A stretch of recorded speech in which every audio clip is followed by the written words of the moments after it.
is Notsam Wrestling. Introducing your host from New York, here is Sam Roberts.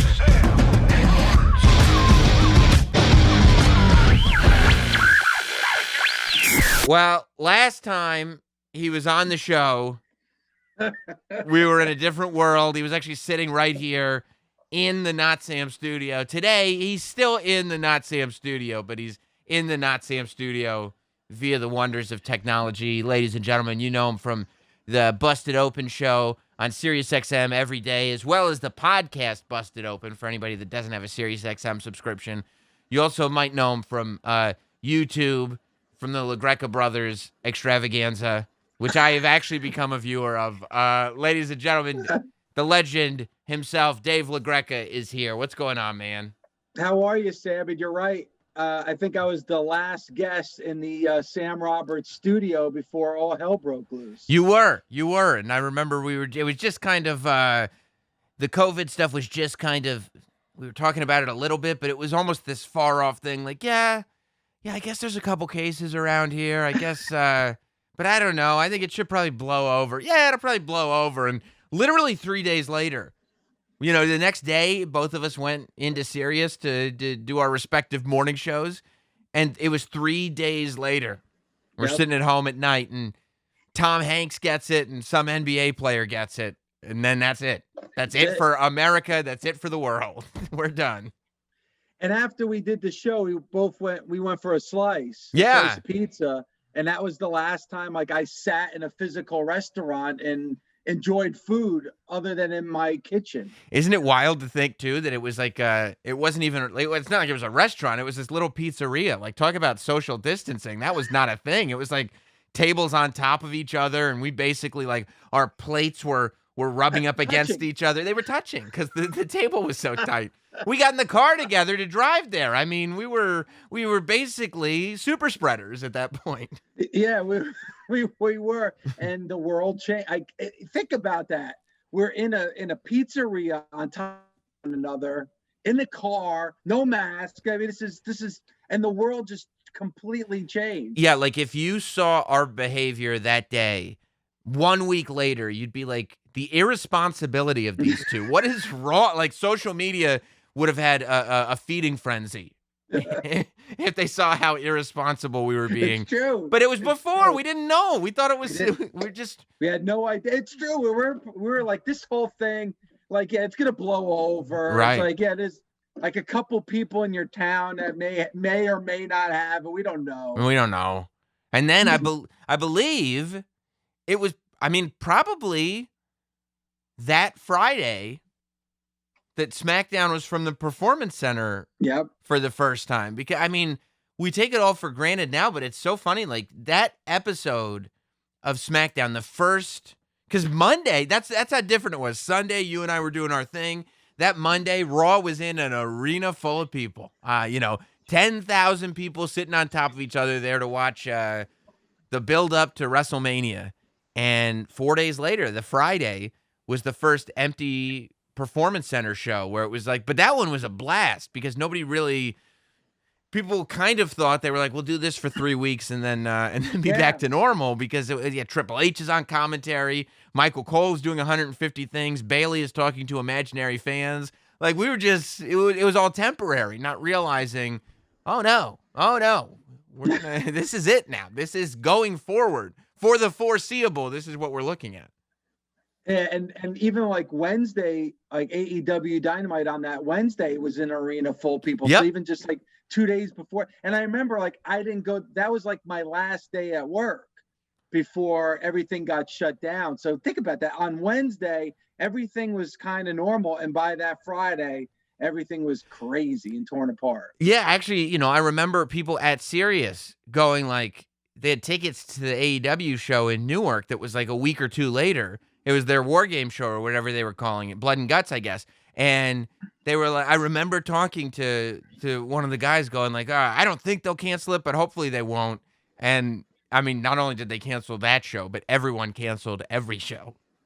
And it was funny because when I came on with, I don't know if it was on the show or before the show, you were teasing me about the LaGreca heads. And at the arena, there was a lot of LaGreca. There was going to be 17 LaGreca heads at that AEW show in Newark. And who knows if we'll ever see a LaGreca head again in the crowd. Yeah, I don't know. I saw that the video game that they're putting out. I saw there were LaGreca heads in the video game crowd, and I was like, that really is a throwback. I remember when there were I remember when there were LaGreca heads in the crowd. That's like the old days. That's like you gotta, pull up a chair. The old man's got to tell you a story of when LaGreca heads used to be in every crowd.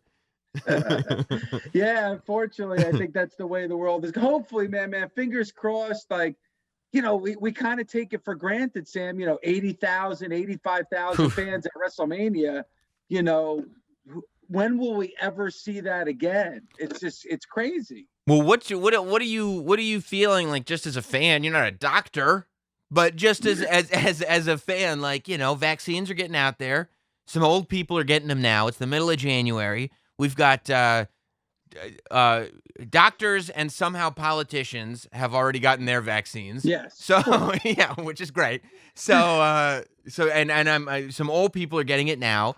There's gonna be a certain number of vaccines out there by April. I feel like there's a chance that we'll have some people. I don't think we'll have 80,000 people, but I think there's a chance that we'll have some fans in attendance for WrestleMania this year. I'm hoping, but you always make fun of me about my age. Well, guess what? I'm gonna get the vaccine before you do, pal. Yeah, you are. Yeah, I'm surprised you haven't already cleared it. There might be the difference between me going to WrestleMania and you staying at home. That's true. We'll see what... That's true. They'll use you on the pre-show because you've gotten vaccinated. Let's not get crazy. Let's not go crazy, Sam. Yeah, that's true. You'll show up to do the pre-show and they'll one look at your head and they'll be like, no, that head is banned. We can't have that. Where's Scott Stanford? Yeah. But I think you're right, Sam. I think there'll be some kind of physical presence of fans at WrestleMania, but as far as what we are used to in those big stadium crowds, unfortunately, I think we're quite a ways away from something like that again. Yeah, and it'll be interesting too because I think the precedent's going to be set with the Super Bowl, right? Like I think the plan is to get some people in the audience for the Super Bowl, and if the Super Bowl pulls it off, then I think WWE will look at that and kind of follow that lead because it's a risky thing to be the first to put people in a stadium. But also, the story about wrestling in stadiums, especially open air stadiums, has always been the way the sound goes right up, so you don't feel 80,000 voices coming in at you unless it's like like a Hardy Boys return in Orlando or something, like something insane. Yeah. Like just the reactions, you don't feel it. So it's like, okay, let's say they get 30,000 people into an 80,000 person stadium, right? And that's being hopeful. Yeah. It's not like you're going to be able to pack them all in the front. That would completely lose the purpose of doing it at all. You're going to have to spread them out through the whole stadium. So who knows if that's even going to sound like anything, right?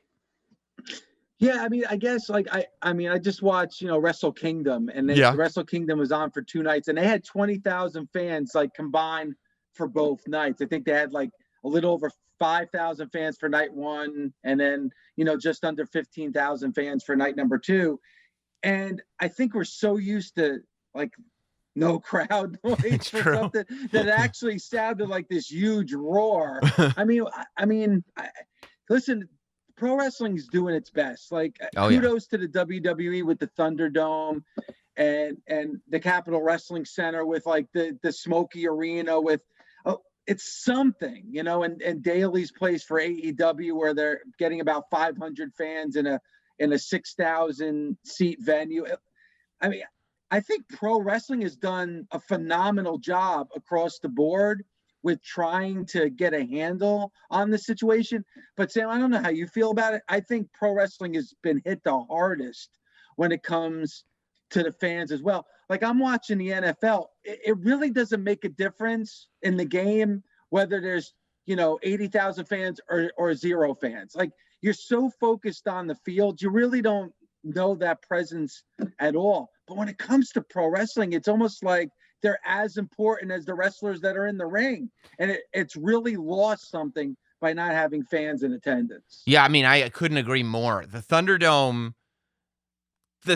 almost felt like home watching it when the Thunderdome finally came back, because you're also, especially with WWE, more so than anyone else, like WWE, their mark on wrestling is sports entertainment, and part of sports entertainment is the production value. Like, even if you're not a WWE fan, you can't, they're the kings of production value. I mean, you watch the NFL now, and they're using tricks that Vince brought to the XFL 20 years ago. Like, this is production value is what the WWE does, and they're geniuses at it. And you can't do production value in an empty performance center. Try as you might, it's not going to happen. All you're going to notice is you got a bunch of people wrestling in a warehouse right now. This is really, really weird. So I felt like when they first started doing performance center shows, like the build up to WrestleMania, I thought that was cool because that was when nobody was doing anything. And WWE was there, and AEW too, but WWE was there to say, no, we're gonna figure out a way to do this. And it was like, yes, that's so cool that you guys are gonna figure out a way to do this. But eventually, other people figured out a way to do it. NBA got the bubble. Major League Baseball started. I mean, I don't know. Major League Baseball decided that, what if we do the games for cardboard cutouts? And I was like, I don't know what Major League Baseball was thinking. But NFL started, getting some people in. And I think baseball was the first sport that I heard of piping in like video game sound effects for cheers and boos and stuff like that. And it was kind of ridiculous in baseball, but something that I was watching going like, this wrestling needs this. So I felt like there was a big space where I was like, oof, this is not what I want in wrestling. And then when the Thunderdome finally came out, I was like, finally, at least like I'm seeing faces reacting to it. I'm hearing sounds. Like, they're not real sounds, but I'm hearing sound that reflects how I'm supposed to be feeling. And it's a bigger than life show again. There's a pyro is back, the lighting, the video, the everything. And I was like, okay, this is at least something. I feel like as a fan, and I've talked to a bunch of people about this, but I think the way we look at 2020 is going to be the first couple months of 2020, which, by the way, were great. Royal Rumble was incredible. The rise of Drew McIntyre was great. The Edge Orton stuff was great. The Elimination Chambers were great matches. Then the experimental stuff in the Performance Center was like, okay, this is like, at least it's interesting. And then WrestleMania. And then, unfortunately, we're just going to skip right ahead to SummerSlam in the Thunderdome. Like, all the middle has got to just go. And it's hard, Sam. And I always love going back and watching WrestleMania again. Yeah. I can't go back and watch WrestleMania 36. I just can't do it. Like, especially the way that it opened up for those about to rock and an amazing montage. And then you're waiting for that pyro and that span of like the 85,000 fans, and for them to just open up in a warehouse. Yeah. Like, it was heartbreak. I cannot go back and watch that. Maybe 10, 15 years down the road when we get past this, I can go back and watch it. I just can't watch it right now. I can't either. I cannot watch it. I can watch the Boneyard match, no problem. But I can't watch, and I can watch Firefly Funhouse 100 times. But I'm with you. I can't watch the empty arena stuff. And there's also, and I didn't expect this. This was like this weekend. I was watching the best of Luke Harper that they put out on the network. And I was rewatching the WrestleMania New Orleans match when the Bludgeon Brothers won the tag team championship, just because it was such a big moment. And I remember I was sitting in the audience when they won that match. And I don't know if it's because it made me think about sitting in the audience, but like, I just watched that and I felt like it was so recent, and you just felt the energy of the stadium. I had trouble watching that because I was like, oh, I can't do this to myself. I miss this too much. Yeah, and it's so funny because, our brain sometimes thinks the same way, which is crazy. But WrestleMania 34 is one of my all-time favorite WrestleManias. Yeah. I think it's an underappreciated WrestleMania. But, Sam, that being in New Orleans for WrestleMania 34, it just seemed like everybody that was in that city was a wrestling fan. Yes. And just walking Bourbon Street, and everybody had, wrestling T-shirts. And that's one of my all-time favorite experiences. And you're right, when when I look back at that, almost puts a tear in my eye, because it's like, all right, when am I going to be able to do this again? Yeah, and it was just so much energy, and it was so big, and you got into that stadium, and you said the sign is just massive, massive, massive, and I was just like, oh, like I feel like when I have to watch old wrestling, like I have to watch wrestling from at least 15 years ago, so it's like there's a displacement there. I can't watch wrestling within the last like 10 years right now, because either I'm depressed because it's in an empty building, or I'm depressed because it's not in an empty building. It's like it's not healthy. Yeah, and I've been doing that too. I've been kind of binge watching a lot of territory wrestling. Well, I was probably doing that anyway, but right. I was like binge watching a lot of territory wrestling from the 80s, because I think it brings me back to like a happy place in my childhood. Sure. But it's not something that's recent, that almost feels like, man, did we really turn the page from this? Is this like a different chapter? It's just it's difficult to handle. But again, like, pro wrestling never stops, Sam. Think about that. Like, yeah, all the other major sports stopped and had to reschedule. Pro wrestling just never stopped. It kept going. Yeah, isn't that great that you're watching territory wrestling, and it's like from another time. It's like a historical document, and you're like, wait, this that I'm watching here, what I'm going to watch on Monday is just a continuation. It's just been going for the entire time. I think it's so funny, though, that you talk about that, like, childhood nostalgia, because I do love that. Like, I love, like, real wrestling fans who, and when I can really sit down and really chop it up about wrestling with someone like you, where I'm like, I know we'll just turn on the mics and we could go for hours if we want to. It's because there's a certain type of person that started watching wrestling when they were a kid, became obsessed with it, and just never stopped. But there's always, no matter how good or bad it actually was, whatever you really got into when you were a kid, it's like music. Like, whatever you were listening to in high school is always going to be the best music. Whatever you watched when you were a kid, it's just going to give you that feeling. Like, for you, it's the territories. For me, literally, watching, like, the beginning of the new generation era of WWE, which is, to some people, literally the worst period in wrestling, like 93, 94, 95. But I'm just sitting there, like, recently, going, I can't believe how underappreciated Matt Bourne was as Doink. I can't believe how underappreciated Yokozuna was. Like, I'm watching it going, this is even better than I thought it was. This is amazing. And you know what's great about what you're saying is that's what disappoints me so much right now. And I know you deal with it, and I definitely deal with it on Busted Open.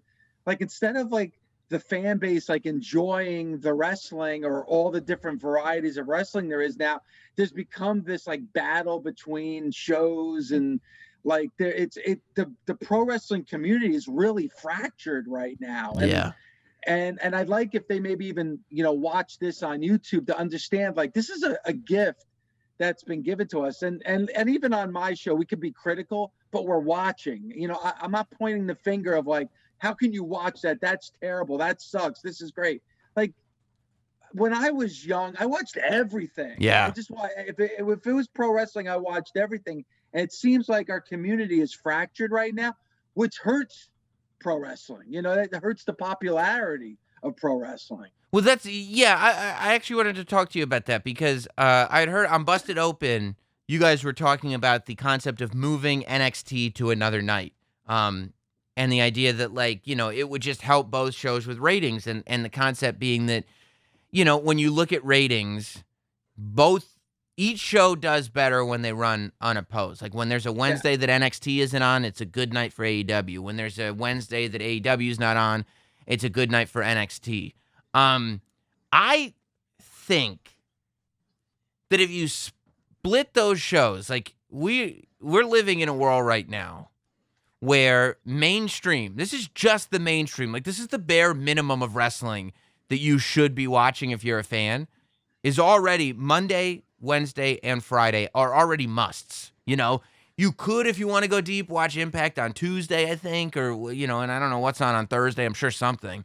But Monday, Wednesday, and Friday are already, like, if you want to have a conversation about wrestling, and on Wednesday, you should be aware of what's going on two different shows at the same time. Do you think, because you guys were saying that would be a good thing, I think, right? That if they split the nights. But my thing is, I feel like if they split it and had NXT and AEW on 2 separate nights, that you would end up running into fatigue, and that eventually people would just stop watching maybe both shows, quite frankly. Like, it would just be too much. It's you make a great point. I haven't even thought of it in that way, where like maybe it's overkill and just too many nights with too much wrestling. But when I look at it with the 2 different nights, the one thing I think that's hurting is it's become a competition. Like, for whatever reason, people want the Monday Night Wars back, but I don't think they understand the concept of what the Monday Night Wars was. Like, Sam, like, back in the Monday night, you watch both shows. You had like to. One, Yeah. yeah. Like, but now it's become like, boy, if you like AEW, you're an idiot. Boy, if you like, if you like NXT, you're a WWE mark. Like, it's become this like competition between the two. And I think it hurts in a lot of ways, where I feel like if it was split to different nights, you wouldn't have that harsh competition, and where an AEW fan could just watch NXT and an NXT fan could just watch AEW. I could be wrong, but that's how I kind of feel about it. I feel like both shows, when I watch to an extent all the shows, I think SmackDown is doing a pretty amazing job of storytelling. But I feel like both NXT and AEW, I feel like right now, focus a lot on putting on really good matches, because I mean, I think if you're watching wrestling now, I think there's better quality matches happening on television now than any other era. But I think in order to get casual people to watch, both shows have to be having moments where you're like, you feel foolish not watching. Like, if I don't watch, I'm going to miss something. And it's not going to be like, oh, you got to watch because that was a good match. Oh, okay, I'll get to it. If it's a good match, you could watch it later and just go like, oh, yeah, that was a good match. But if it's like, there is something happening right now and you've got to see it. Because I think that was a big part of the Monday Night Wars. You got to see what the NWO is going to do. You got to see what Stone Cold's going to do. You got to see what Goldberg's going to do. You got to see what The Rock's going to do. Like, these are things that you have to see immediately, and I think that is something that I would like to see more, specifically on Wednesday nights, but I guess across the board. Yeah, I think when it comes to Wednesday nights, and I'd love to get your opinion on it, I think that NXT, top to bottom, is the best pure pro wrestling show of the entire week. Like, I don't think there's a better pro wrestling show in the ring than what you see Wednesday nights on USA. AEW, I think, and I probably like AEW a little bit more, and it's probably going to surprise you, Sam, in that I think it gives you more of those moments that you're talking about, like those shocking moments, those must-see moments. And also, too, with NXT, there's always that dark cloud where, Rhea Ripley just had an amazing match with Raquel Gonzalez, but in 3 weeks, Rhea Ripley is going to be moving to the main roster, right? We don't have that in AEW. So it's different than, WCW versus, WWF.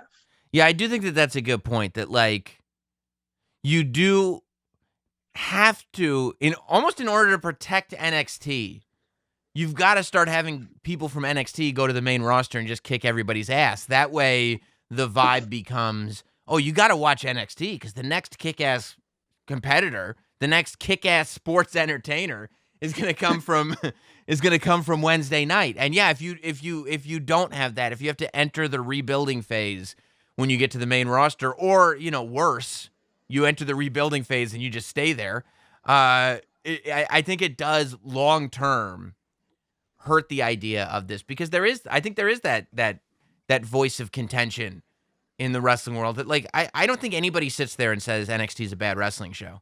If they do, then they're nuts, because you're right. I mean, it's just unbelievable. It's just WWE hate. If they're saying that, then it's just pure WWE hate. Yes. Yeah, but you're right. I think that like if Keith Lee shows up on Raw and immediately is a threat to Drew McIntyre, then it's like, oh, I got to start watching NXT. That's where Keith Lee came from. He's kicking ass. And I think Keith Lee will get there. I'm watching him, and I'm like, if they would turn this guy heel, I think he could be a challenger to Drew McIntyre at WrestleMania. But it's almost somebody's got to come up. Maybe Rhea Ripley. Maybe she comes up to Raw and just immediately beats Charlotte. And it's like, oh, okay, now we got to see what's going on Wednesday nights, because that's where Rhea Ripley is coming from. I think, like, in terms of storytelling and stuff, SmackDown has been doing an incredible job. But like this week specifically, I was so like, you're not disappointed at all, and they're throwing curveballs, and I like that. I think that part of long-term storytelling is that you're not supposed to be able to forecast that it's long-term storytelling at the beginning. Like, you're not, like, you hear sometimes, like, when stuff is happening slowly and you're like, oh, this is just long-term storytelling, don't worry about it. And a part of me is going like, well, if it's long-term storytelling, it's probably not that good long-term storytelling. Like, you're not supposed to realize that something is long-term storytelling until you're 3/4 of the way in. And you're like, oh, this is how this started. And I feel like on SmackDown, a lot of curveballs have been thrown at us, to the point where, like, even me, right? I think going into Survivor Series and coming out of Survivor Series, I'm like, my WrestleMania main event is Roman versus Drew. And then Daniel Bryan declares himself in the Royal Rumble match. And I go, my WrestleMania main event is definitely Daniel Bryan versus Roman Reigns. And then they do the thing with Shinsuke, and I'm like, wait, what's going on? And Adam Pearce, and I'm like, well, clearly Adam Pearce is not going to wrestle this match. Shinsuke is going to wrestle this match. And then Kevin Owens comes out, and you're like, wait a minute. If Kevin Owens is wrestling Roman Reigns at the Royal Rumble, does that mean I want to see Nakamura versus Roman Reigns at WrestleMania now? I don't understand, which is a good thing, right? Absolutely. I think SmackDown is the WWE's flagship show now. Like, I know Raw has been around for forever, but you look at the ratings, you look at the fact that it's on Fox, and then I get excited each and every Friday night to watch SmackDown. And it's for exactly what you said. I don't know what's going to happen. Right. A lot of times with Raw, I'm almost dreading what happened. But with SmackDown, they are really telling you this great story.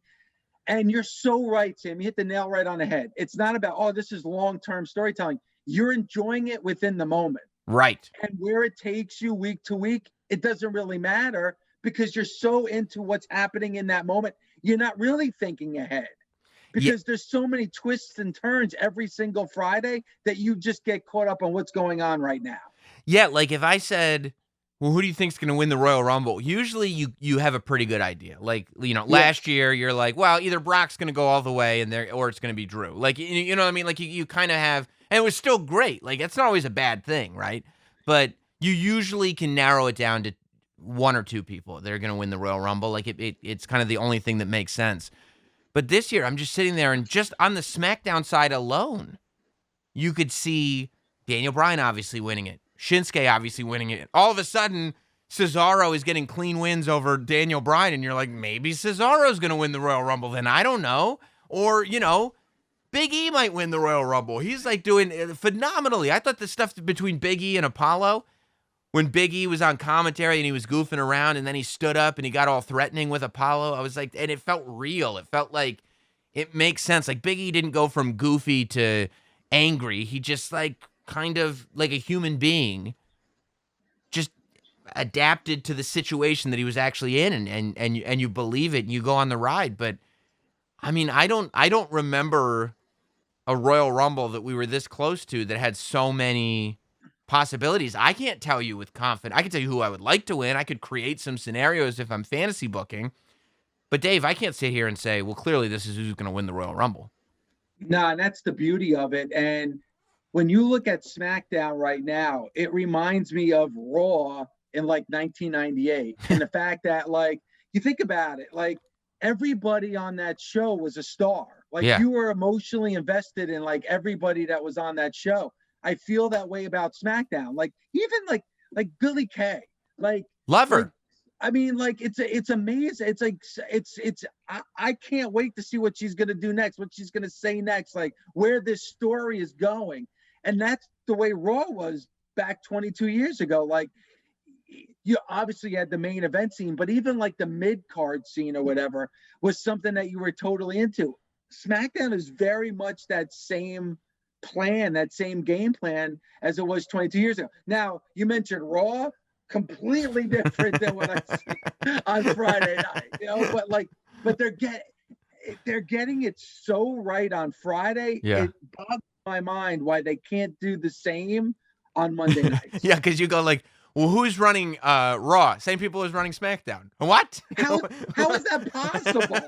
I don't understand. How is it possible? Yeah, I don't know.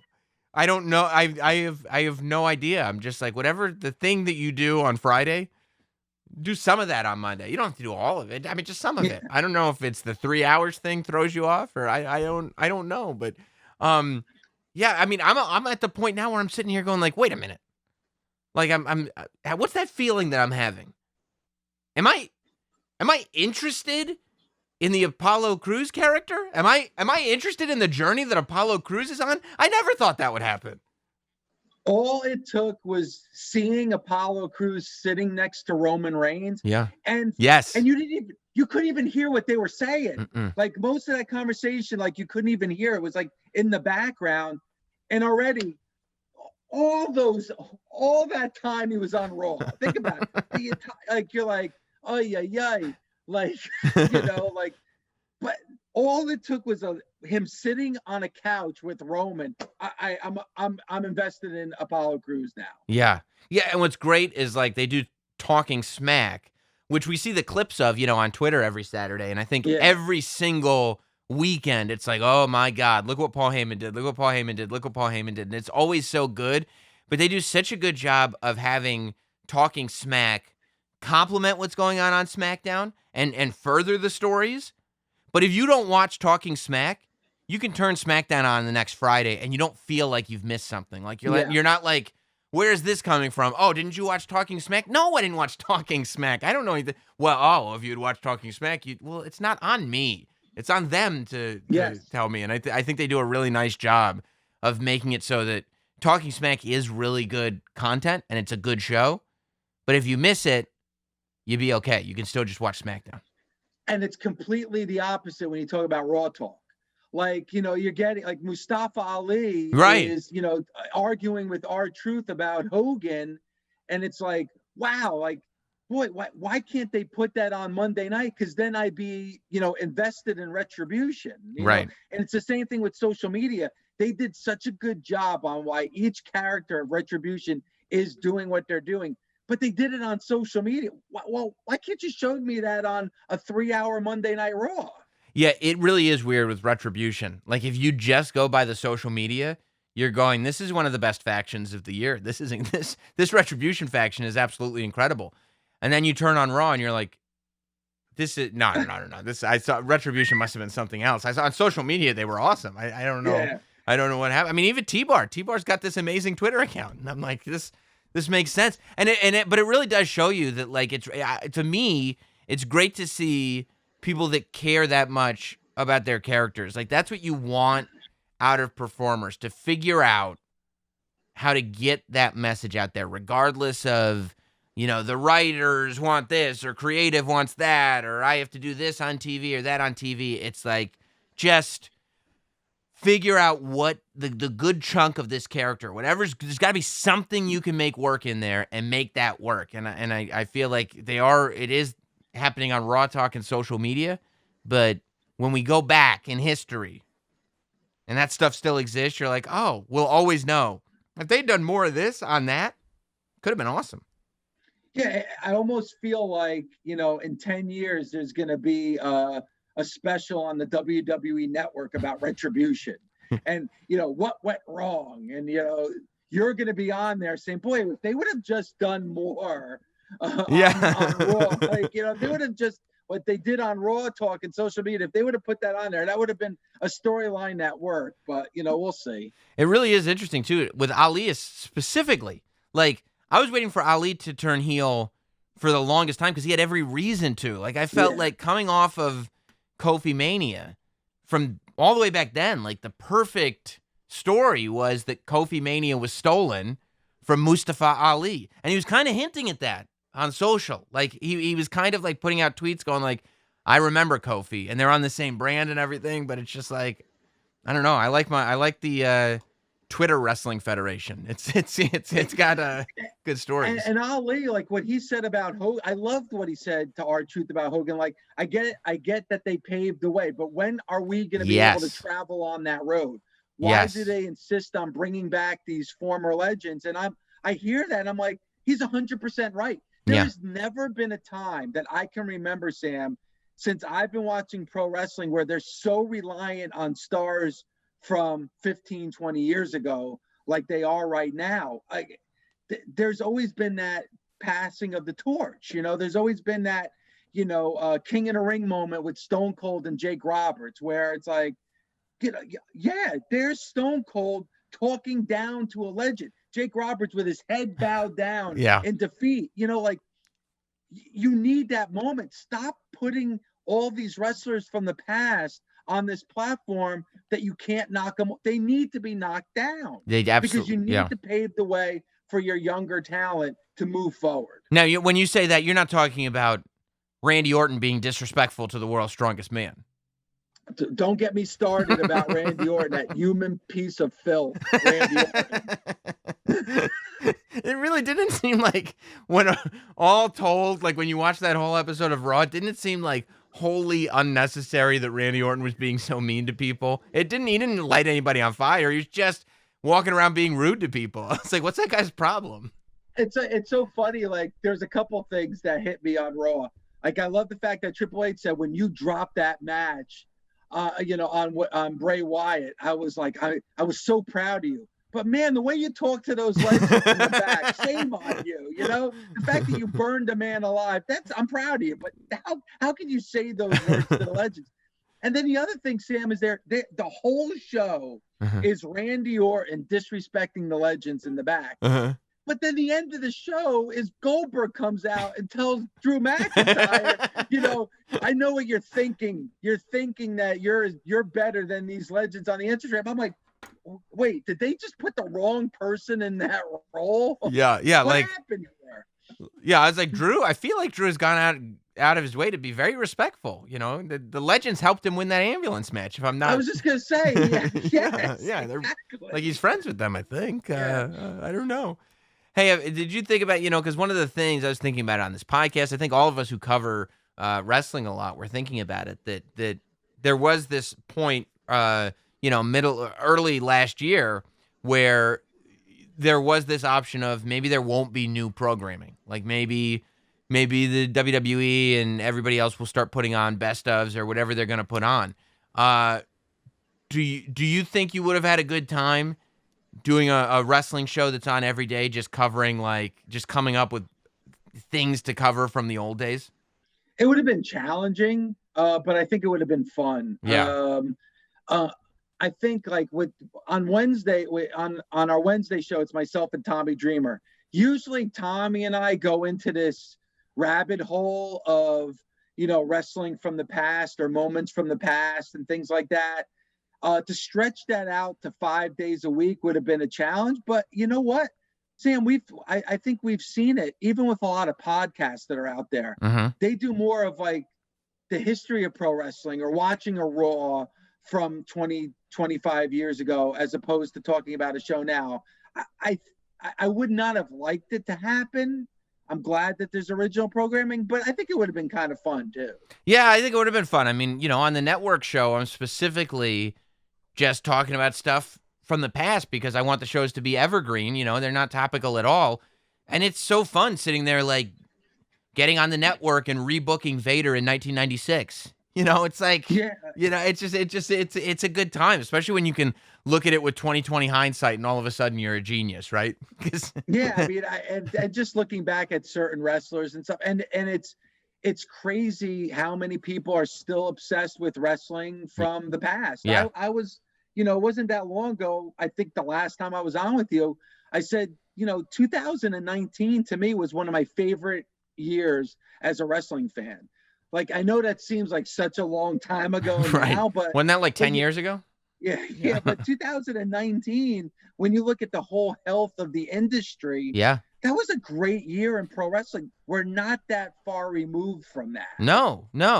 And I mean, yeah, I've become more familiar with a lot of stuff, the more stuff I've been watching in the last, I don't know, several months. And like, I really just come to the realization how strong, because, I think a lot of people feel like when WCW went down, when ECW went down, it was not the greatest thing in the world because the industry, it became monopolized for a period of time. It had to figure out a way to regrow and find that health again. But just in terms of programming and in terms of what was going on, 2002 is an underrated and one of the best years that WWE has ever had. 2002, because like I go through these pay-per-views every time there's a big one and like kind of go, and every single time I'm like, Royal Rumble 2002 is one of the best Royal Rumbles.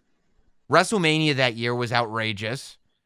SummerSlam 2002 is unbelievable. Shawn's return, Brock versus Rock, and Survivor Series 2002 is one of the best pay-per-views of all time. And I'm sitting there going like, wait a minute.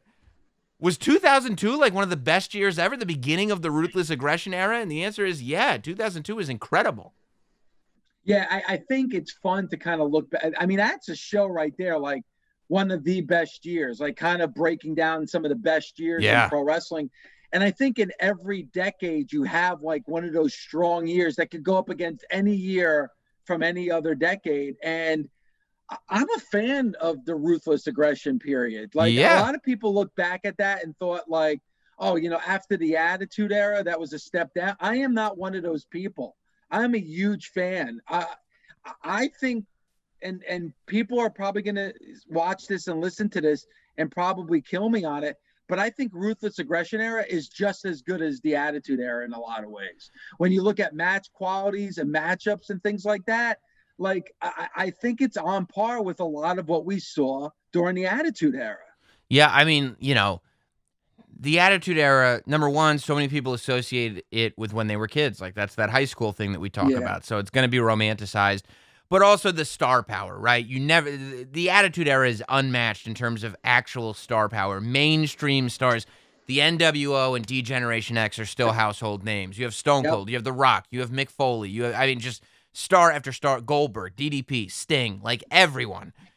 But you're right. In terms of matches, in terms of stories, and in terms of people who were out there, like you have John Cena, Randy Orton, Batista, all rookies. You have Edge's real rise to fame. Like, I mean, Edge and his main event run is some of the best stuff ever.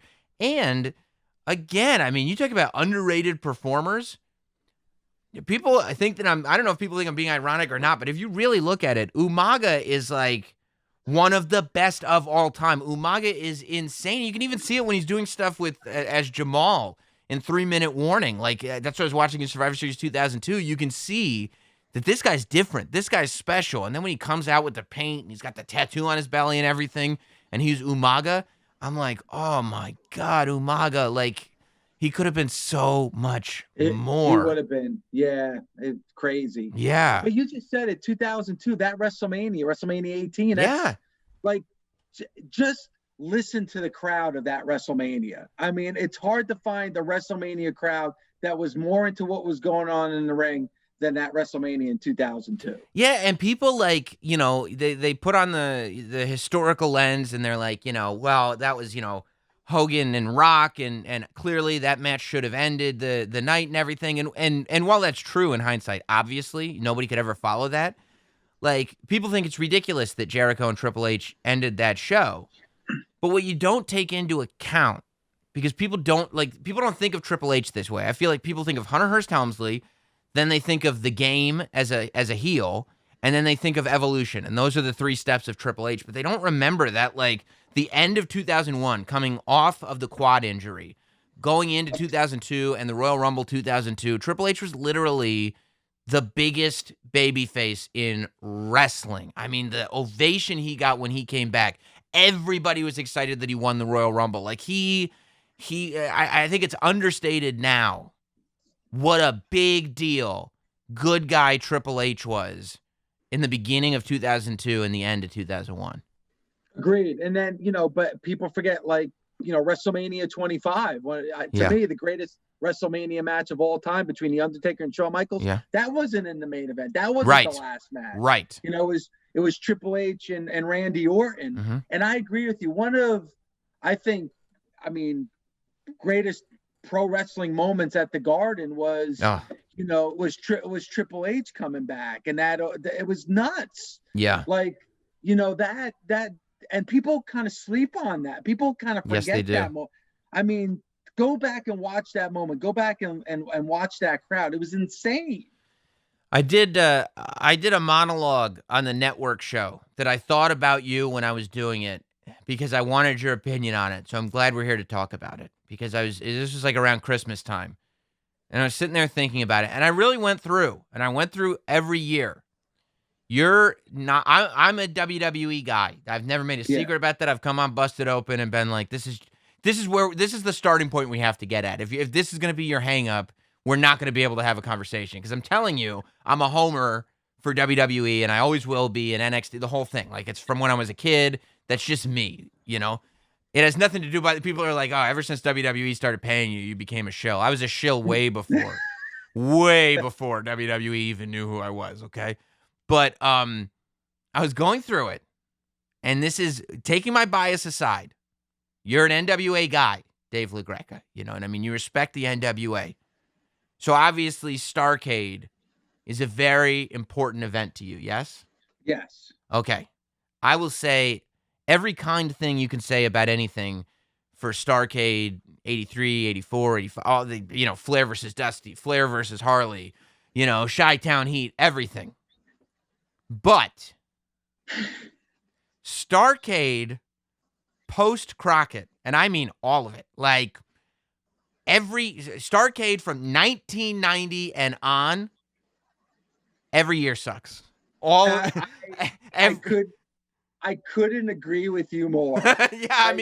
You talk about a pay-per-view franchise that built itself on the first few, and I was going through, man, and aside from 93, Flair versus Vader with Flair's career on the line, that was an incredible main event. That was great. I love that. And that's more about that match than the whole show. That's it. Yeah. But literally every Starrcade in the 90s, every single main event. I mean, first of all, 91 and 92 are Battle Bowl. So it's like, that's not, what do you even... Yeah, it's... And then you go into 94 was Hogan versus Brutus. 95 was Flair versus Savage, which should have been good, but it was all interference. It was horrible. 96 was Hogan versus Piper. Horrible. 97 was Hogan versus Sting. Maybe the best build for a pay-per-view match of all time. I'll give you that. I mean, the build for Hogan versus Sting was as good as it gets. But the actual match and then the finish, maybe the most disappointing thing in the history of wrestling. And Sam, it started before the match even began. Mm-hmm. If you remember, right before Sting came out, they had that cool lighting with the child's voice. Yes. It said Sting. And I have goosebumps even thinking about it because I was so excited. And then Sting walks out.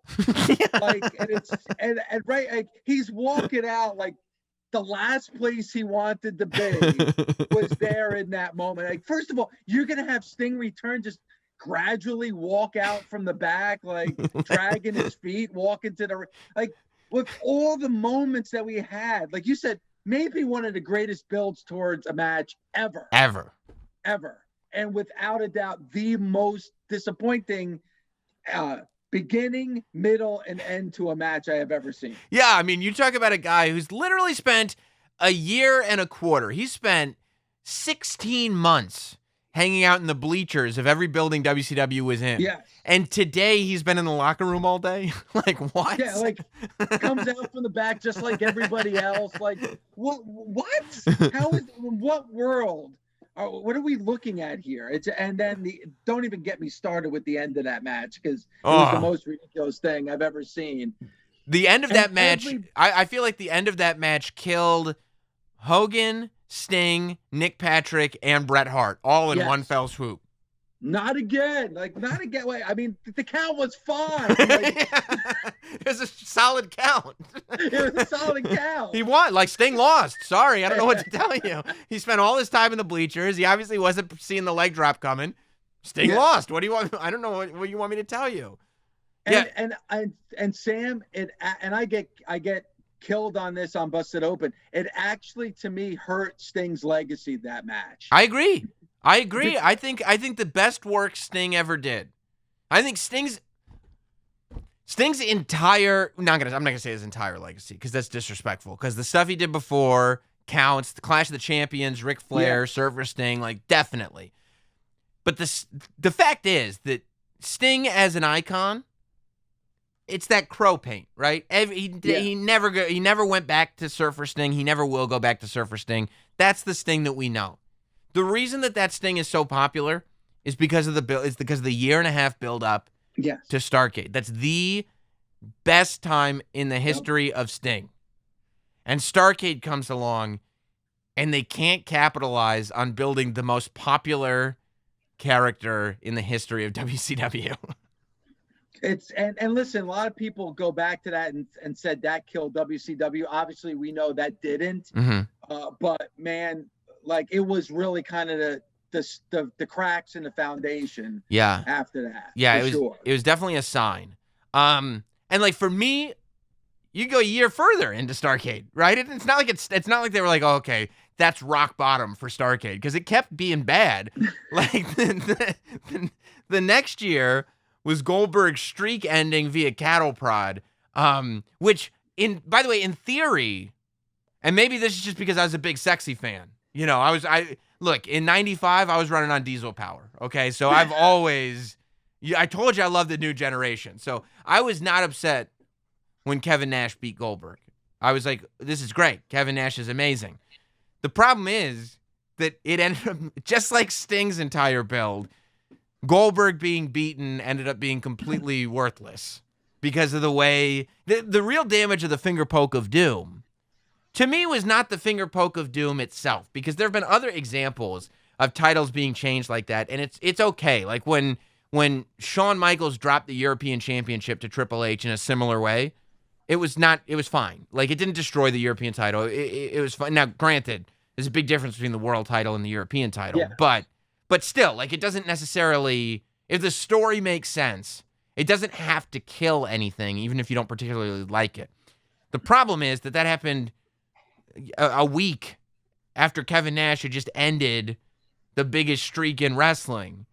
So the problem with the finger poke of doom is it made Kevin Nash's victory over Goldberg worthless because he conquered the unconquerable. And then instead of being, and we're talking about characters, of course, it's not like Kevin Nash is sitting there being like, oh, this is a good idea. But he conquered the unconquerable. And then he decided the best thing that he could do is just give the title to his old boss. And you're like, what? Yeah, what?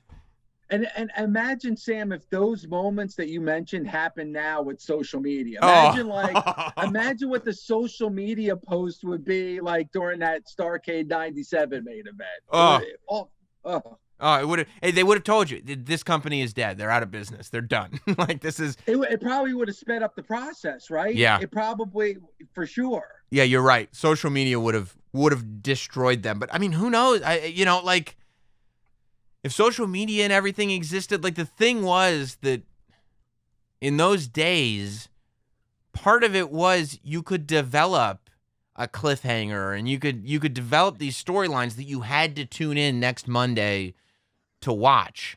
Like, now there's so much programming and stuff. It's like, okay, look, if Alexa Bliss had been burned to a crisp, we would know it by now. We wouldn't have to wait a week to find out.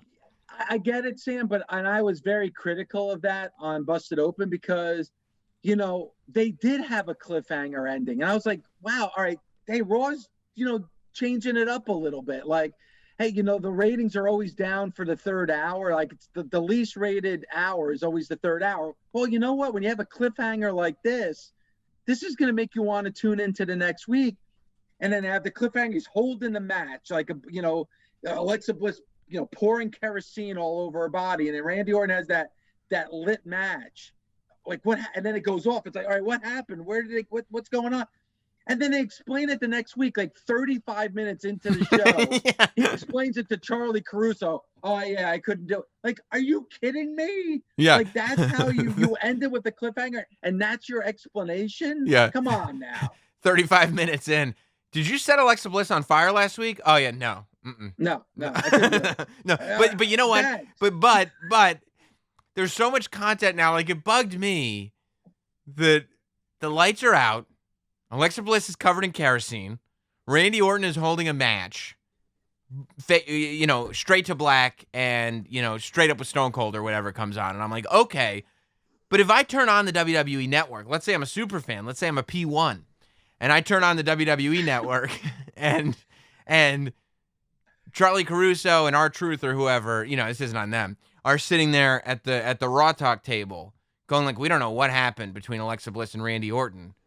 I'm like, the ring's right behind you. Like, just go check. There'd be a burn mark on the ring. Like, you could easily find out. Does it smell like burnt flesh? Like it would have just happened in the room that you're in right now. So if anybody should know, it would be you. Like I don't know, maybe like have Raw Talk be backstage because they're like, they moved us back here because maybe you have Charlie and like and R-Truth just on like mics just standing like in the locker room going like, they won't let us out there. The fire department's out there. They won't let us. They don't know what happened. We don't know what happened, but we're going to do Raw Talk from back here tonight or something. Like, don't make it the backdrop and then be like, we don't know what happened behind us. Just turn around.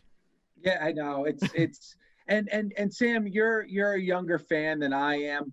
Like, it's still hard for me to like, the separate names on social media and kind of like that, where it's like, it's kind of in your face that, this is all work. And there's, this is a character that I play on WWE programming, but that's really not me. I still have a struggle with that. I understand, in this day and age, it's not the way it was when I first started watching in 1981, but I still feel like you can have some of that mystique and magic if a lot more wrestlers played into it, Yeah, you could, but you're also at the point now where you're like, Abdullah the Butcher. Oh, that scary guy? No, the guy with the rib restaurant. You could just you go to his place. He'll cook you Chinese food. Yeah, not the healthiest place to eat though, Sam. You may want to probably reconsider that, but yes, probably not. And check every fork too. You don't know. I mean, that's. But I think that the best performers now, and I've been like thinking a lot about that actually, about the real names and the character names and everything, because I'm with you. Like, I think that the best stuff is when even as an adult, you can suspend disbelief and you can get lost. And part of the suspension of disbelief is not seeing that character. Like, there's something about wrestling that makes it unique to any other form of entertainment where, because, like you said, because it lasts forever and it just keeps going and going and going and never stops, if on Thursday a Raw superstar is tweeting under their real name, even though Raw isn't on, it is still the equivalent of, like, Bryan Cranston in the middle of an episode of Breaking Bad going like, hey, just wanted you to know I do not sell drugs. I don't cook drugs. I don't do any of that. I'm acting. And you're like, well, this is making it tough for me to watch. This isn't the same thing. I think that the best performers use something, and this is a concept that we've been exploring on the podcast a lot over the last few weeks. I think there is a new kayfabe, and I don't think kayfabe is dead. I think there is a new kayfabe, and the best performers are using this new kayfabe, and this new kayfabe is an awareness of so many fans wanting to know what's going on behind the scenes, and so many fans thinking that they're a quote-unquote smart fan and watching the show as if they're thinking on a level above it, And I think new kayfabe is like, new kayfabe is articles coming out about Ali having heat because of what he said on Raw Talk. And you're like, what are you talking about? Like, what do you mean he has heat? Like, you really think, okay, if you say so, like, that's the new kayfabe. I feel like new kayfabe is when Daniel, like, for me, my ideal main event, this is something I've been pitching. I've been talking about it on the podcast every single week, so people are probably getting tired of me talking about it, but I'm going to keep doing it. I'm trying to I'm trying to put it into the universe, Dave. I'm trying to manifest it. Okay. Well, you're definitely somebody that can do that. You can Yeah. manipulate things. You're definitely an influencer for Correct. sure. Correct. So you can use that. I'm trying to. Yeah, that's a good call. Yeah, thank you. Like my ideal main event at this point, still for WrestleMania, as much as I love Shinsuke and the real subtleties, when I knew things were changing for Shinsuke is when they changed his music. Because clearly they changed his music the first time. They added lyrics so that people couldn't sing along anymore because now he's a heel and people shouldn't sing along. They took the lyrics out so people can sing along again once they get back into a stadium, which would be for WrestleMania. Like that's how my brain is working. But still, all that aside, my ideal WrestleMania main event is Daniel Bryan versus Roman Reigns. However, the hiccup in this match is that we get to a place where it is title versus career. Roman puts the title on the line. Daniel Bryan's career is on the line. And the reason that this match would have believability, not in the sense that, oh, this is like they're really going to be wrestling for real. Believability in the sense that we don't know what's going to happen. Anything could happen here, is because of the new kayfabe, which is Daniel Bryan has been specifically and outwardly and publicly talking about the fact that he's finishing up with being an active wrestler. You know, we've all read the reports. He's talked about this on WWE programming, that he is not going to be a full-time wrestler anymore. He's on a reality show. We've met his kids. He's like, I want to go home. I want to be a dad. We've all read the dirt sheets. We know he's on SmackDown Creative. We're watching him get pinned by Nakamura. We're watching him get pinned by Cesaro. We're watching him, put over Drew Gulak. And this is a guy who is doing everything he can to let the world know that his career, the clock on his career is running out. However, people love this guy. I mean, love him. Nobody wants his career to be over. So you go to WrestleMania, and you could easily see a scenario where Daniel Bryan is the guy to beat Roman Reigns. There's years of history in this thing. Like the whole reason the Yes Movement developed was because of guys like Roman Reigns. Yep. And you look at the whole reason Roman Reigns was getting booed when he won the Royal Rumble is because he wasn't Daniel Bryan. And so, you've got years of story there where clearly Daniel Bryan can be the guy. You want a feel-good WrestleMania moment? Have Daniel Bryan be the guy to finally dethrone Roman Reigns. At the same time, Daniel Bryan has been making it clear that he's not going to be a full-time wrestler anymore. So, as a fan, you're thinking, I could see them retiring Daniel Bryan in this match as well. And you go into that match just feeling it. It's just all over you because you're going to get a clean finish either way because both of those scenarios are equally possible. I love what you're saying because I remember it started off small, like him saying, boy, since I came back, there's certain things I can't do in the ring anymore. Yes.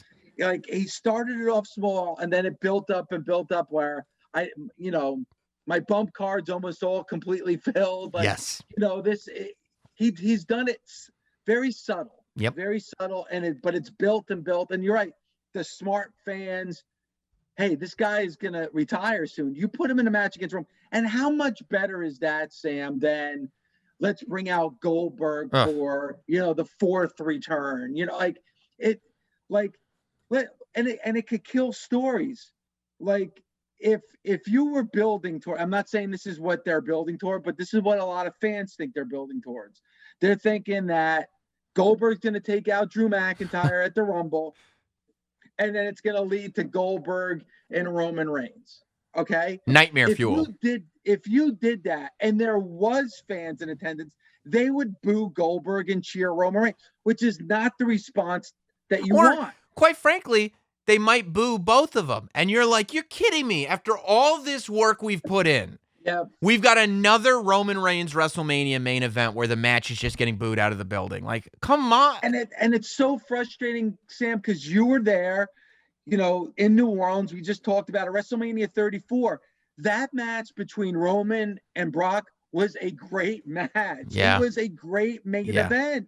Yeah. But the fans didn't want to see it, and they booed and chanted during the entire match. And I remember in the moment, I think I told you about this, I was angry because I was like, look at what's going on in this ring. I mean, Roman was bloodied up. It was just like, it was such a great match, but the fans crapped all over it. You don't want that situation. You put Daniel Bryan and Roman Reigns in the ring, everybody's going to be rooting for Daniel Bryan. Yeah. Like, it's just, they're rooting for Daniel Bryan and they're booing Roman Reigns for all the right reasons. For the right reasons. Yes. For the right reasons. Yeah, because that was so funny, the Roman Reigns Brock Lesnar match, because it was almost like Brock Lesnar won and everybody that was booing and like chanting and boring and blah, blah, blah, like Brock wins and everybody's like, oh, huh? Like, what? What? You mean I should have just watched this thing play out? What do you mean Brock won? Yeah. Yeah. And I think I think you're right. I think that if we ended up in a Goldberg Roman Reigns scenario, and especially, I mean, yeah, I can't even fathom that, just because Drew has worked so hard and done such a good job. And I mean, WWE is finally, it didn't work with Roman. It didn't work with Seth. A lot of stuff, in my opinion, has worked with Seth. I'm a huge Seth Rollins fan, but he, as the babyface number one person in the company, it just wasn't, the timing wasn't right. People didn't buy into it. Like, it just wasn't what it should have been. They finally have a guy in Drew McIntyre who I think, you never know until you're in front of a live audience. But the vibe that I get from fans is that they're like, yeah, no, I like Drew. Like I like Drew. Yeah, I think he's a great representative. I think he's a great face for the franchise, so to speak. I think he's doing an amazing job. Probably the toughest job that a WWE champion has had to face. Oh, yeah. With everything that's gone on since the Rumble. Yeah. I mean, it's unbelievable the job he's been able to do. Especially a new WWE champion. This guy has not been WWE champion before. And he's got to figure out how to have that aggressive match with Brock in front of no one. And then figure out, what does being WWE champion mean? And what does it mean when there's nobody here?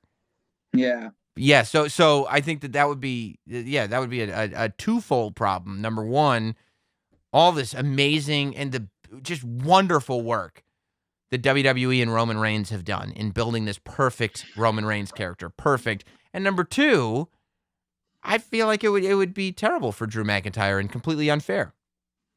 Sam, do you think, though, they may change their game plan due to the fact that there's not going to be a big fan presence there? Like, because what you just set up, if there was 85,000 fans in attendance, that would be a WrestleMania moment. Knowing that there's not going to be a big fan presence, does that alter their game plan at all? I think we've gotten, it certainly could, but I feel like we've gotten to a place where we can't be in the mindset of saving stuff. Like, I think that early on that was a conversation. Well, let's save it for when there's a crowd.